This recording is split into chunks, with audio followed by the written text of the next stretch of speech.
Hi, everybody. Meet Grant. He's an up-and-coming journalist who has just been asked by his editor to write his very own opinion column about a subject of his choice.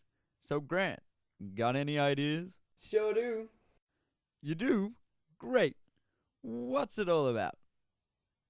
It's about how my ex-girlfriend is a lying cheat. Whoa, hold on there, buddy. Have you ever heard about the law of defamation? Defamation? What's that all about? Well, Grant, I'm glad you asked. The law of defamation is a civil law, which means one person makes a complaint against another person and it is brought before a court of law. A person can make a claim for defamation if their reputation has been harmed by way of publication of materials, by words, or by any other means to sue those responsible. The laws of defamation is aimed to provide balance between the protection and the promotion of freedom of speech. But what makes a statement actually defamatory? Well, for a person to prove that remarks made are defamatory, they must have to prove three things. Firstly, the material was published. Secondly, the material identified the person being defamed. And thirdly, that the material produced contained defamatory statements that could affect a person's standing in the community.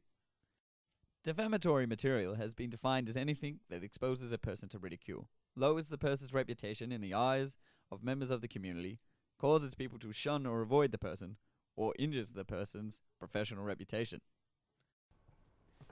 You said if I don't identify them, it's not defamatory. So what happens if I just don't name them? Naming the person is not the only way they can be judged as identifiable. If you describe a set of their characteristics that makes them identifiable, that is still identifying the person, and is still considered defamation. In your case, if it is well known that that girl was your ex-girlfriend, your remarks in the published material can still be considered defamation. You keep saying publish material.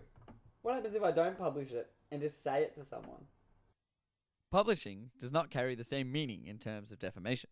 The defamation law includes spoken word in the term publishing. In fact, both oral and written communication of something defamatory to a third person and not the person being defamed upon can be classified as defamation. That means that newspaper publications, television and radio broadcasts are very commonly brought before the courts for defamation. But it sounds like we, the media, can't be critical because we're defenseless against defamation.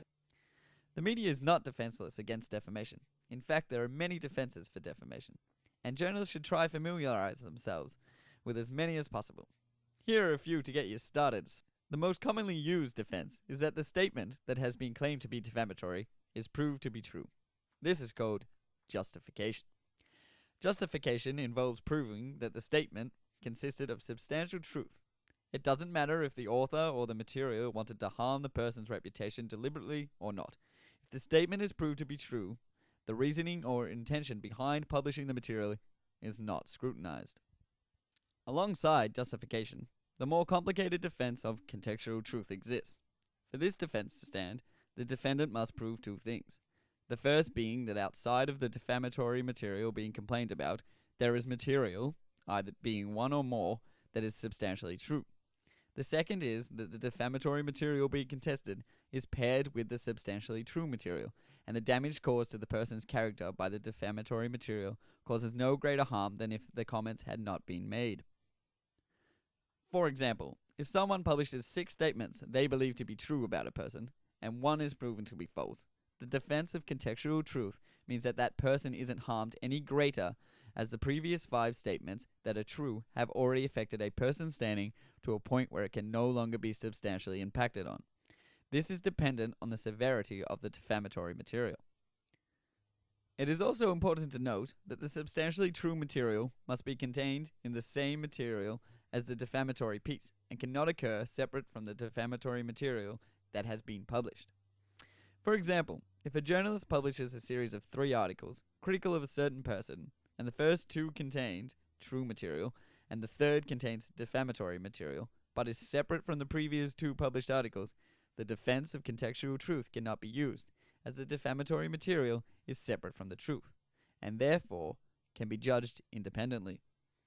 Similar to these 2 defenses based on truth is the defense of honest opinion. In order for this defense to be used in a case of defamation, the subject that has been commented on must be considered as a matter that is in the public interest, and therefore fair to be commented on. The material must be of the author's honest beliefs, and that the author, under reasonable circumstances, believes these comments to be true, and the publication of these comments was not intended to harm. However, whilst this person may believe the statement to be true, the statement does not have to be reasonable and can be attached to prejudice. Considering that some defamatory material may be more hurtful to a person's standing in society than others, the defense of triviality exists. This defense is one in which the material published that has defamed a person will have little effect on that person's standing in society and will cause little harm to the person. This defense can also be used if the material is published to a limited amount of people, depending on the size of the group. Similar to this, the defense of consent can be used if the person who has been infringed upon has given permission for the publication of the material. However, this is context dependent, and if the person feels as though the publication has been made outside of what was agreed upon at the time of consent, the publication can still be considered defamatory. An important defense, in terms of journalism, is innocent dissemination. This defense is available to persons who have distributed defamatory material, received from a higher authoritative body, and distributed the material on their behalf, but had no knowledge of the defamatory material and did not have the capacity to edit the material before distributing the information. The defense protects people who have not deliberately distributed defamatory material in order to defame a person. For example, a newsagent or a paperboy who delivers a newspaper which contained defamatory material cannot be held liable for defamation, as they were unaware of the material and did not have the power to make editorial changes. More examples of who this can apply to can be bookstores, postmen, and some broadcasts. So if none of these defences work, how can I resolve the problem? Well, firstly, the option of an apology can be adopted before formal legal proceedings have begun, and can often be effective. However, if legal proceedings have begun, and the plaintiff is successful in proving that defamatory comments have been made, the adjudicating body of the civil case, be it a jury, judge, arbitrator, or other, can decide upon a remedy. The remedy is decided after considering the amount of harm that has been done to the person, and the adjourning body will often award damages. Rewarding of damages is usually done with a monetary amount, aimed at covering the extent of the damages. A publication can also be asked to make an apology or remove defamatory comments. Some defamatory cases can also result in the stoppage of a publication if it is yet to be published and is found to contain defamatory content. So, what are the effects that defamation has on journalism and the media in general? Well, unfortunately, it appears that the defamation law will have a negative effect on the media and journalism in Australia. This is because the law of defamation is quite strict in Australia and can result in the media being restricted in their efforts of pursuing a story. This is known by experts as the chilling effect. This effect is where journalists and editors pursue stories or produce stories in a modified manner in fear of being pursued under defamation laws. The effect has been noted by journalists as having further impact on their ability to write in a critical and independent manner, as some businesses, companies, and people have developed reputations in the world of journalism as being ready to sue on the grounds of defamation if they are written on in a critical manner. This has resulted in journalists feeling that their ability to make comment and create a public debate and discussion have been hampered upon. This has resulted in a further issue of the belief that journalism is now being controlled by lawyers rather than the journalists themselves. This has stemmed from the media companies putting greater focus on protecting their journalists from producing content that is liable for defamation.